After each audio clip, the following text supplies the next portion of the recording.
FIFA ASEAN কাপে প্রথমবারের মতো খেলতে যাচ্ছে বাংলাদেশ। ব্রাজিলের বিপক্ষে প্রীতি ম্যাচের প্রস্তুতির কারণে ভারত নাম প্রত্যাহার করে নেওয়ায় ফিফা বাংলাদেশ ফুটবল ফেডারেশনকে এই আমন্ত্রণ জানায়, আর বাফুফেও এই আবেদনে সায় দিয়েছে।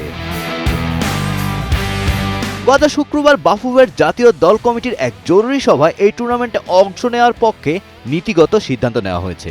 আগামী 24 সেপ্টেম্বর থেকে 4 অক্টোবর পর্যন্ত ইন্দোনেশিয়া এবং হংকংয়ে এই টুর্নামেন্ট অনুষ্ঠিত হবে। এদিকে এই টুর্নামেন্টে খেলার সম্ভাবনা রয়েছে বাংলাদেশি বংশোদ্ভূত লুই ওয়াটসনেরও। প্রাথমিকভাবে তিনি খেলার সায় দিয়েছে বলে জানায় বাফুফের সূত্র।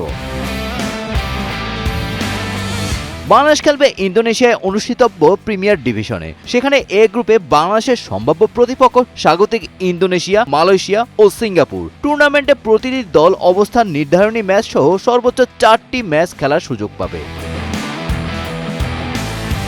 বাফুফে জানায়, আসন্ন সাব চ্যাম্পিয়নশিপের আগে শক্তিশালী প্রতিপক্ষের বিরুদ্ধে খেলে নিজেদের ঝালিয়ে নেওয়ার বড় সুযোগ এটি। এছাড়া টুর্নামেন্টে অংশ নেওয়ার জন্য বাফুফে অংশগ্রহণ ফি পাবে। পাশাপাশি খেলোয়াড়দের বিমান ভাড়া ও আবাসন খরচ স্বাগতিকরা বহন করায় বাফুফের কোনো বাড়তি খরচ নেই। ইতোমধ্যে সম্মতিপত্র ফিফাকে পাঠানো হয়েছে এবং বাফুফে এখন চূড়ান্ত আনুষ্ঠানিক কাগজপত্রের অপেক্ষায় রয়েছে। Golam Rabbani, Times today.